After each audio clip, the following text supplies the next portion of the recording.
મુન્દ્રામાં ખુલ્લામાં પેશાબ કરતા વેપારીને 7 ઈસમે ઢોરમાર મારતા હેમરેજ કર્યો। મુન્દ્રા આદર્શ ટાવર પાસે ગઈકાલે રાત્રે ખુલ્લામાં પેશાબ કરતા વેપારીને ત્યાં રહેતા 7 ઈસમોએ લાકડી પાઇપ વડે ઢોરમાર મારી હેમરેજ જેવી ગંભીર ઇજાઓ પહોંચાડી હતી। તેના મિત્ર વચ્ચે પડી મારથી બચાવવા જતાં તેને પણ માથાના 5% ઇજાઓ થઈ છે, જ્યારે સામા પક્ષે મહિલાએ છેડતીની ફરિયાદ નોંધાઈ છે। આ અંગે મુન્દ્રા પોલીસ મથકે કપડાના વેપારી દીપક ભીમજીભાઈ કટુઆએ નોંધાવેલી ફરિયાદ મુજબ ગઈકાલે રાત્રે દુકાન બંધ કરી તેઓ બાઇકથી ઘરે જતા હતા, ત્યારે આદર્શ ટાવર પાસે મિત્ર જગદીશભાઈ ફફલ ઊભો હતો। વાતચીત દરમિયાન દીપકને પેશાબ લાગતા તે ખુલ્લી જગ્યામાં પેશાબ કર્યો હતો અને પાછળથી કોઈએ માથાના ભાગે હથિયાર ફટકારતા ચક્કર આવી જતા નીચે પડી ગયો હતો। આ બાદ અન્ય ઈસમો લાકડી પાઇપથી આવી ફરિયાદી પર તૂટી પડ્યા હતા।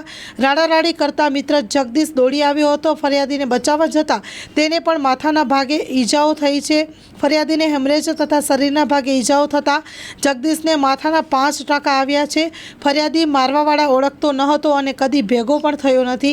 ફરિયાદીના પિતાએ ફરિયાદીને કહ્યું કે તને મારવા માટે આદર્શ ટાવર પાછળ કોલીવાસમાં રહેતો અનિલ ધનજી કોળી અને તેનો ભાઈ આકાશ તથા તેની માતા અને 4 અજાણ્યા શખ્સો હતા।